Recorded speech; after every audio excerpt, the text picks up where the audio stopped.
What's up everybody, my name's Big Cam and welcome back to another Comically Boston breakdown episode, and today we are talking about Peacemaker Season 2 Episode 7 titled Like a Keith in the Night, the penultimate episode of Season 2 with only one episode remaining next week, and the show's been really good so far and James Gunn keeps throwing me for a loop with these cliffhangers these last 2 weeks, because this cliffhanger I was like, no way, what is gonna happen next? Like, we only have one episode left, and this episode kind of subverted my expectations and gave me something that, like, I was not expecting going into the final episode here. You know, like, this almost feels like it could have been the finale and this could have been the end of the season, but he has one more episode and he says it's damn near an hour long and it's going to set up directly into the Man of Tomorrow. So I am fascinated for next week, and make sure you leave your comments or theories for what you think is going to happen in the finale next week.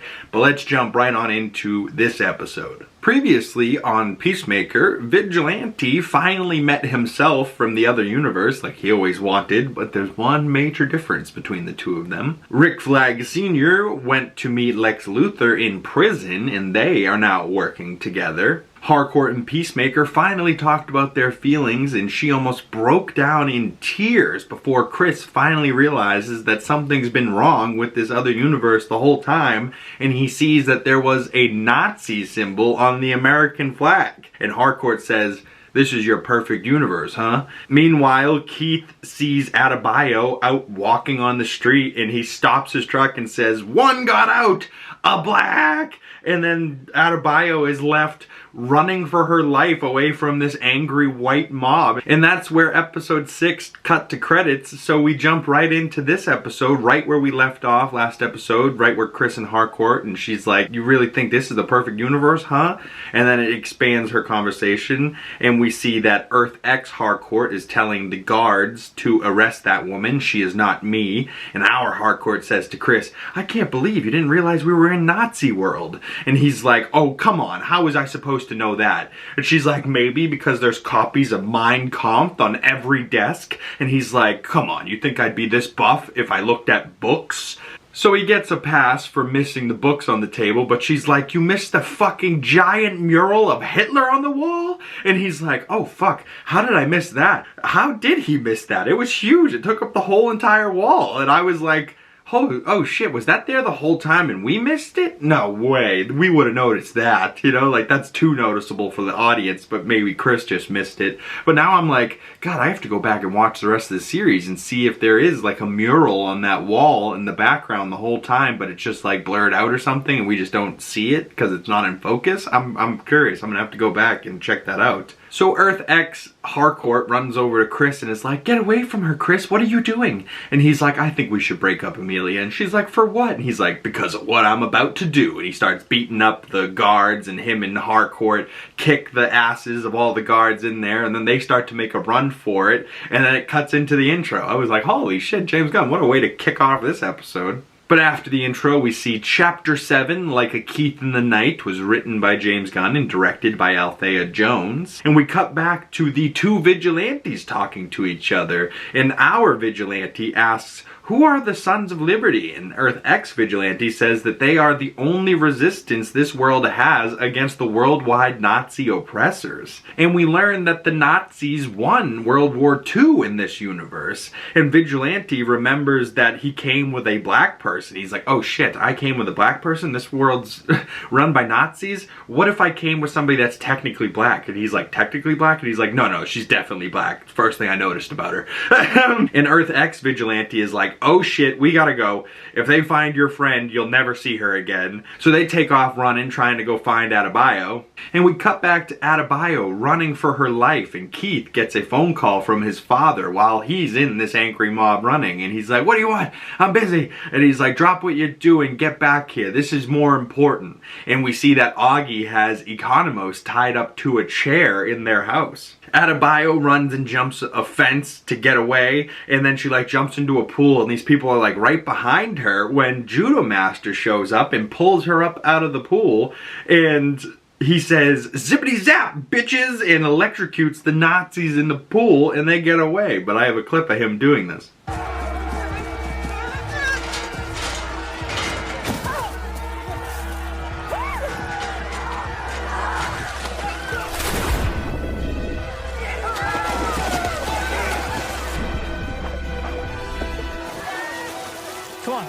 Hurry up!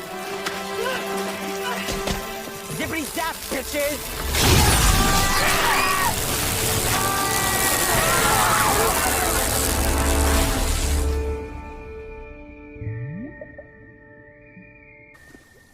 Judo master? Come on. Judo Master rips her up out of the pool and goes, zippity zap, bitches! And he electrocutes all the Nazis in the pool. So G.I. Robot would have been proud. But, you know, he leaves them all dead in the pool with just a croc with a little Nazi gibbet floating on it. I'm sure Croc loved that. We cut back over to Chris and Harcourt, and they jetpack out of the front door of Argus, and they crash through the window and slam into a car, and Harcourt's like, what the fuck? And he's like, my bad, dude, I haven't figured out how to adjust the jetpack for carrying somebody yet. You know, he was aiming for the front door, but he slams through the window and then slams into the car out front, and it looked pretty good. I was like, damn, is this a practical effect? If it was like fully CGI, that looked incredible. But then Chris says to Harcourt, how big is the door to get home? She's like, I don't know, why? And he goes, I want to bring my peace cycle. And they rip away, escaping from Argus. But we cut back to Keith coming home to see that ECONOMOS is tied up to a chair by his father. And his dad tells him that he thinks his brother's dead. And Augie puts together that he must have come through the library. And Augie says, I never told you boys this, but I saw my own doppelganger in there a few years ago. And there was something not right about him. Something cruel, like he came from a world that was much darker than ours. That's totally ironic coming from the Nazi world, but yes, somehow this world does seem to have been much more nurturing and happy and loving for Peacemaker, even though we didn't see a whole lot of Earth X's Peacemaker. But like for our Peacemaker, it's been like his family's still intact, and like he's like, this is the perfect world. Little did he know everybody's racist there and they're all Nazis, but like, hey, you know, like his family was still alive. We're back in his planet. He killed his father, killed his brother when he was a kid, you know, and he's all alone. All he's got is the 11th Street kids, and you know, that's his found family, but like, you know, he had his actual family back on Earth X, and it's like, you know, still heartbreaking to him that like he's finding out that this is a Nazi world. Like, what the fuck? But Augie tells Keith that we have to find Chris before the authorities do, because if they find out we have a dimensional portal to another world in our house, then we are fucked. And Keith says, I'll kill him.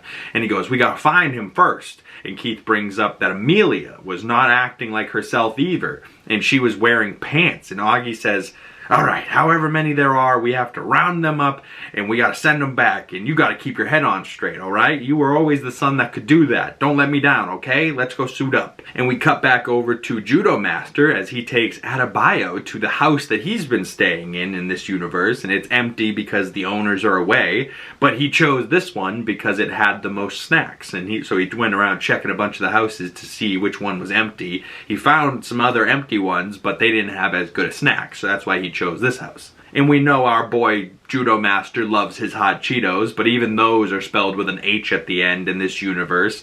And he says they don't taste quite the same as our universe. But ADEBYO asks Judo Master, why did you save me? And he says, it didn't seem like a fair fight, which it wasn't. It was one lady against, what, a mob, at least 8 to 10 whites. But then Judo Master's all happy with himself, saying that that was the most amount of people I ever killed in a pool with a telephone wire. And she's like, how many was the previous most you've killed in a pool with a telephone wire? And he goes, 4. So like, he's done this once before, he killed 4 people. Now he's killed 8 to 10. You know, in the way he said this, I was like, oh, Vigilante, Judo Master, and Peacemaker aren't that different at all. Just costume-wearing psychopath killers. And then Judo Master's like, you remember when you tased me like 1,000 times? And she's like, yeah, sorry about that. And he shrugs like, it's whatever. And we cut back to ECONOMOS as he sees Keith and Augie leaving the house to go find Chris and the other 11th Street kids that are in this universe.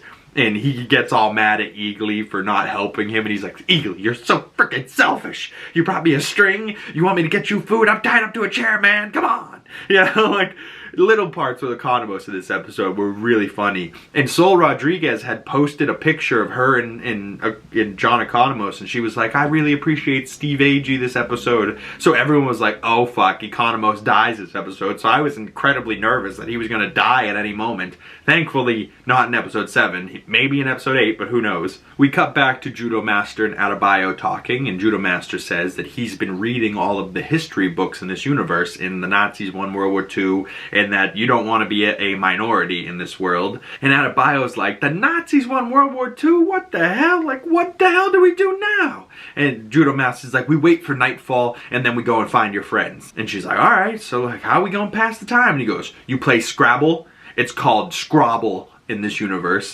So with an O instead of an A. So Scrabble is what they're playing in this universe. And then we hear Still Pretending by First Signal plays as Harcourt seems happy and at peace for once as she's on the back of the peace cycle and they see cops behind them and she doesn't care. And Harcourt wraps her arm around Chris and she just rests her head on his back.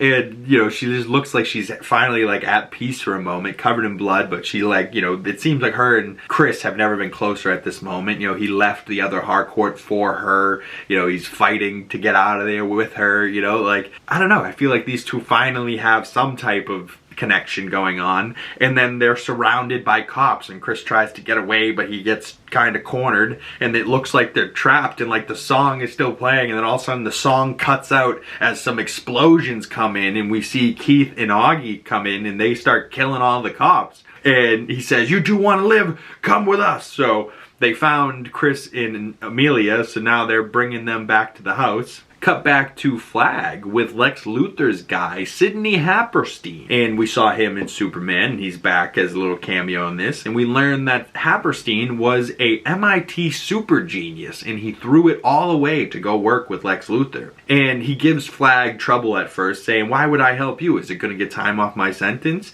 And he's like, Lex just said tell him to do it, and he would. And he goes, okay, I'll do it, it's fine. You know, he's just like, I was just wondering what's in for me, you know? But he ends up immediately finding that the ping for the portal is coming from Evergreen, Washington. So that's where they are, Washington State. Interesting. And he says that this portal is secure, and LexCorp's portals were always kind of wobbly and had an unstable connection. So whoever made the QUC portal tech is smarter than Lex Luthor? It has to be Brainiac that made this shit, right? But also, like, what was that alien in that one flashback where, like, Augie was hunting in the woods? Like, what the hell was that? But they get the location, so Flag's like, send this location over to Fleury, tell him to get over there ASAP. And he tells Happerstein, good fucking job, Happerstein, I might keep you around. And Flag says to Sasha, I think we're finally gonna get this fucker. Then we cut back to ADEBYO telling Judo Master about her relationship with Kia, and he doesn't just give her like the friend advice where it's like, oh yeah, fuck her, dude, you're fine. You know, he kind of gives her real advice where it's like, you seem like you're shitting on her dream, so who's shitting on whose dream? Like, And then she's like, I can't believe Chris thought this was the good universe. And Judo Master says, maybe for that piece of shit it is. And he's like, he has the musical taste of the next door boy from Toy Story. So fucking Sid, or whatever his name is, he thinks fucking Peacemaker's musical taste is. And this makes ADEBYO burst out in laughter. And she says, look, I thought the same thing at first, but have you heard of Hanoi Rocks? They're fucking great. And he really put me on to a lot of beautiful stuff. I just had to open up my mind a little and get past the cheesy parts, but that's exactly what Chris is like. You gotta open up your mind a little and get past the parts that are cheesy, and then you find out that he's just about the sweetest guy there is. And he's my best friend, and I can't sit here and let you malign him in front of me, even though you saved my life. And Judo Master's like, if he's so awesome, then why did he come to Nazi world? And she's like, I didn't say he was smart. And she goes, I'm sure he didn't even notice. And she's absolutely right. It's just so funny how well, you know, and how much of best friends they really are, because ADEBYO knows Chris so well that she knows, like, without even talking to him, that he didn't even notice that this was the Nazi world, you know? But like, she noticed, Judo Master noticed, Harcourt noticed pretty much immediately, but Chris was just like, oh, I didn't even think about it. But then ADEBYO says to Judo Master, the sad part is, I'm not so sure this Nazi world is as different from our own world as we wish it is. And Judo Master says, damn straight. But it's dark now, so it's time for them to go find their friends. So we cut back over to AGEE with Chris and HARCOURT back at their house, and AGEE asks him, what happened? You know, like, what happened to our Peacemaker? And Chris lays out pretty much everything that we've already seen throughout this series, that he came here by accident, and that it was a mistake, and like, he just wandered in here when he was drunk and saw Keith, and he lost his brother from his universe, and he tells them everything, and he tells them that killing their Peacemaker from Earth X was an accident, and like he fought for his life, it was self-defense, and he goes, I didn't mean to, it was a mistake. And AGEE's like, I believe the kid. But AGEE asks, why did you come back here? And Chris says, I wanted to feel what it felt like to have a family. And they kind of just both like solemnly for a second like, we feel for the kid. And AGEE calls HARCOURT EMILIA Jr. and he asks her, how many people came with you? When a knock on the front door comes, and we see that it's Detective Fitzgibbons from this universe, and he's back from season 1, and he lost his life as a butterfly in season 1, but in this universe he's just a cop investigating Peacemaker and what happened earlier at Argus, and shortly after Chris left Argus, 15 cops were killed. So AGEE killed 15 cops earlier, goddamn. But AGEE tells him to go get a warrant and get off my property, so they have to leave. And as the cops are like, you know, getting told to leave and pull back out to the street, ADEBYO and Judo Master are like, how the hell are we gonna get around these guys? When the two vigilantes show up, and Vigilante's like, I hate this fucking guy. And Judo Master's like, why? Because I kicked your ass? But ADEBYO's like, alright, you two, calm down. And ADEBYO's like, how do we get inside? And Vigilante's like, I think we should just kill the cops. Oh, that's a great idea. Let's just kill the cops. And Judo Master's like, yeah, I'm cool with killing the cops. And she's like, fuck, Jesus Christ, let's try to sneak in first. And they're like, oh, fine. So then we cut back inside to AGEE talking to HARCOURT and Chris. And he's like, listen, you guys are gonna go back to your universe, never come back. And I'm changing the code on that fucking door because this isn't happening again. And Keith's like, no fucking way, he killed my brother, you can't let this stand. And he's like, look, dude, you knew your brother. He had drug problems, he had violence issues. And he goes, yeah? You sound like you didn't love him. He goes, I loved him, I did, just, you know. And he goes, it sounds like you didn't, Dad. You know, like, and Keith's getting all pissed. He's like, hey, I told you to keep a level head. We talked about this. But HARCOURT's sitting there and she goes, pretty nice for a Nazi. And AGEE's like, hey, don't call me that. I didn't create the problems in my world, Missy. And I applaud you if you stand up to every injustice you ever see. Unfortunately, I don't have the strength for that. But I fight the madmen, murderers, and monsters in front of me because that's all I can control. And he's like, when I stand at the end of my life before God and he passes judgment on me, and he's saying this like really heartwarming, passionate speech, and you're really believing that like this blue dragon is actually a pretty good guy. And I have a clip of this whole scene. A Nazi? Don't call me that. Don't call you a Nazi. I didn't create the problems in my world, Missy. I don't agree with them. I applaud you if your world is perfect and you fight every injustice you ever see. Unfortunately, I haven't got the strength for that. I fight the madman, murderers, and monsters in front of me because that's all I can control. And at the end of my life, when I stand in judgment before God, I hope that he knows that I did the best that I could and I left this world a better place than when I came.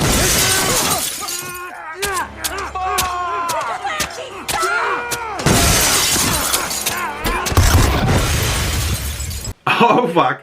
So at the end of that clip you saw Vigilante bust through the window and start stabbing AGEE in the back of the head. I was like, oh fuck, you can't fucking do that. And then we see the other Vigilante jumps through the window and Keith starts opening fire. So I'm sitting there going, wait a second, which Vigilante was the one that just killed AGEE? Either way, oh my fucking god, AGEE, this AGEE wasn't a Nazi. He was actually a pretty good fucking guy. He was just gonna let him go, like he wasn't gonna kill him. And like, you know, Peacemaker's father from our universe would have certainly killed them, you know, like no problem.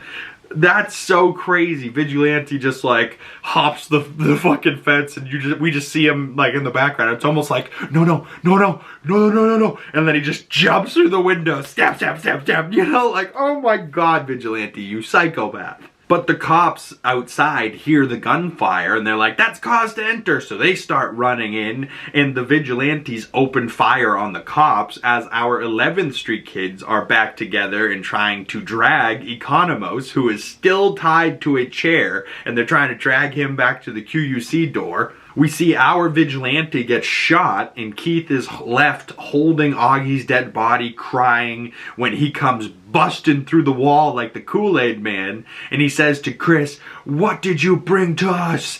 And then EAGLY starts attacking Keith, and then HARCOURT grabs Keith, and then Vigilante stabs him, and then the whole 11th Street kids are like grabbing Keith and attacking him, and Chris is left looking at them like, no, my brother can't die in front of me again, and he just cries out, stop! You know, like the way he did it, I was like, oh my god, so emotional, and I have a clip of this scene too.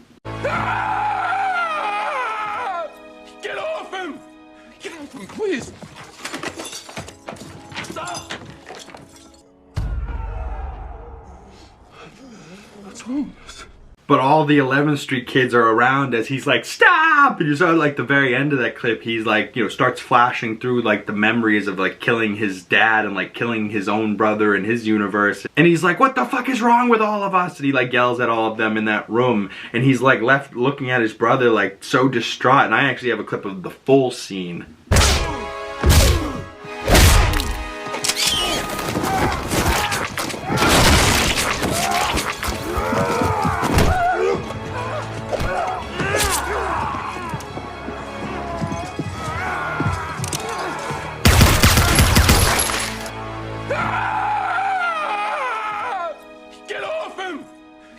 Please.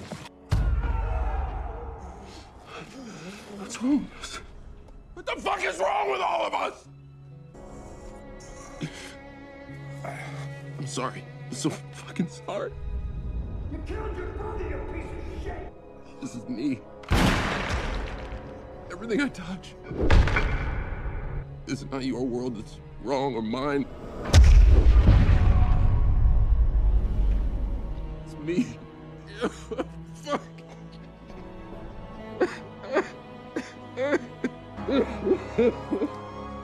Chris. Oh, and ADEBYO kind of grabs Chris like, we gotta go, man. But like, you know, poor fucking Peacemaker, as like he's looking at his brother like, no, don't kill him, what the fuck is wrong with us? And he's like, I'm so sorry, man. And he's like remembering killing his own brother in his universe, killing Rick Flag Jr.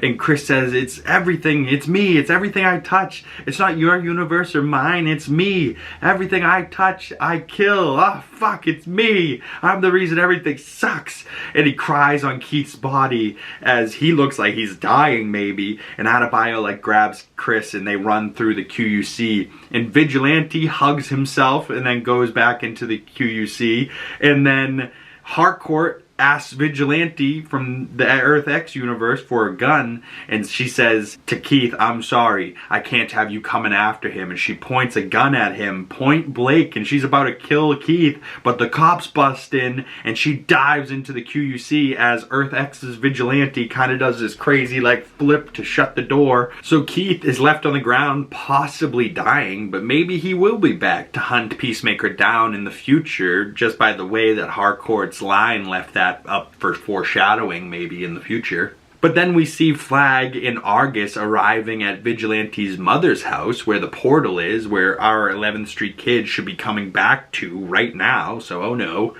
there's going to be, you know, more trouble waiting for them when they get back. And then Vigilante's mom looks out the window at Argus as the 11th Street kids plus Judo Master makes it back to Vigilante's secret room in his basement, as we see Keith very bloody getting medical attention, and he looks like he's seething in anger, so he looks like he's going to live. But Chris closes the portal with the little device back in his universe, and the 11th Street kids just walk out to Flag and Argus as We Can Never Die by Veins of Jenny plays. And Chris throws the portal tech at Flag's feet and says the rest of them all came to tell me to bring the tech back and give it to you. And Flag says, is that what happened, Rip? And Judo Master says, yep. And Chris gets arrested. And we close on his face in the back seat of a cop car as he thinks his brother may be dying again. You know, maybe he killed his brother again, even though it wasn't really him. It was like the 11th Street kids. But like, you know, he definitely caused his own self from Earth X, his father, and possibly his brother's death in this Nazi universe. And he's just thinking that like everything he touches dies, and he's just so sad as we cut to the credits. And I'm like, where is G.I. Robot? He would have been real helpful in that Nazi universe, wouldn't he have not? You know, or he just would have been like, maybe not helpful, but he would have been having the time of his life, you know, like kill Nazis?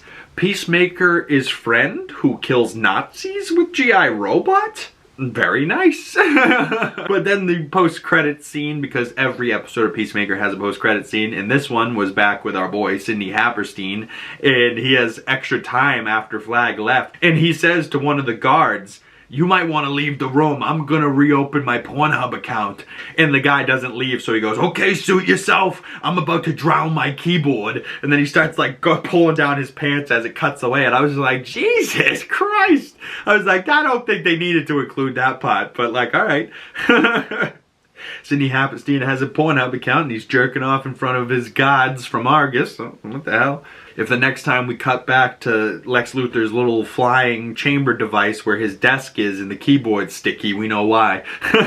The trailer for next week looked really interesting though, as Peacemaker is in prison denying to see the 11th Street kids who are trying to visit him, and the cop asks like, why don't you want to see them? And he says, maybe because I'm the angel of death. Ooh, so maybe Peacemaker's gonna take a dark turn. He's just gonna become a real fucking murdering psychopath killer, and he's just like, everything I touch dies, so I'm just gonna kill everything. You know, like maybe that's the thing, or maybe he just wants to die because he's so sad and he's such a piece of shit, you know, and he wanted to be a hero, but he's realizing that he is just a killer. But it was interesting because like throughout this whole second season, the stuff that was in the first season, like at the very end, being haunted by his father, that hasn't been really a thing this whole time.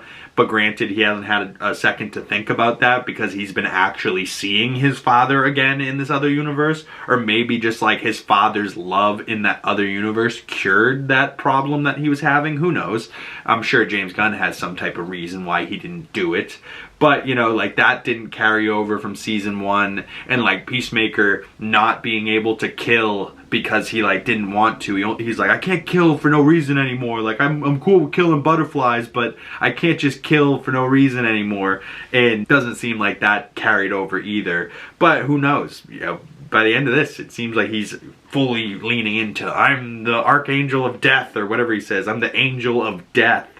And it looks like Flag and Argus are going to go back into the QUC next episode and open up some of those other doors that we haven't seen. So we're going to get to see some of these other universes in the DCU and what they look like. And it looks like some of the guys doing the experiments are dragged into one of the doors. So something's just grabbed them, like what? Some alien creature or somebody? Like, what is pulling these guys into this door? And then in one of the doors we see a skull on top of like a spider, and we had saw this in one of the trailer shots earlier before the season came out, and it looks like this world's on fire. And it's like, so is this world worse than the Nazi world? And are we going to see worse worlds than the one we've seen?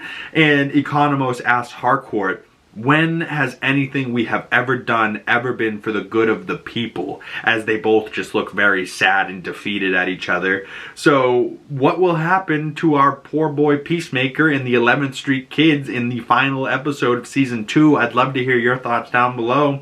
And I also wonder, like, if James Gunn is wanting to make us never want to go to the multiverse ever again after this season. You know what I mean? Like, oh yeah, there's a multiverse out there. There is 100% a multiverse out there. There's other universes, but what says any of those are better than the universe we're currently in? Because one of them's a Nazi verse, and one of them has skulls walking around on like mechanical spider bodies. I saw somebody saying that that could be Brainiac's ship. I don't think that's the case. I think that's just what this world looks like, and it's just like this haunting apocalypse world where there's skulls on top of these like mechanical spiders as they're walking through like a lava field. Crazy. But then there was this shot of this other universe as well that we haven't seen in any of the other trailers, and for lack of better words, it looks like the Wizard of Oz with like the yellow brick road and like gumdrop land and like candy cane trees and stuff like that. Like, I don't know what this world is, but I'm sure it's not all gumdrop and rainbows. I'm sure it's dark as hell by the way the clouds above them look. But is that ADEBYO standing there in the doorway, or is that one of those Argus experiment guys? Who knows? But we'll find out next week. One more episode. It's going to be closer to like an hour long, so stay tuned for next week. It should be a long breakdown video. But I can't wait to discuss how Peacemaker Season 2 ends and where that could go into the future of the DCU with Peacemaker Season 3, or into Supergirl, or more likely probably into Man of Tomorrow. Like James Gunn has said that it will directly set up Man of Tomorrow. So very exciting stuff. I can't wait to talk more about Peacemaker Season 2 with y'all. If you have any thoughts on Episode 7, please be sure to leave those down in the comment section below. I'd love to hear your thoughts about Peacemaker, or just like anything about the show, or if you have any recommendations or anything that I missed in this episode that you want to point out. I'd love to chat more with you guys, and if you want to chat more Peacemaker on my other social medias, links for those down in the description below.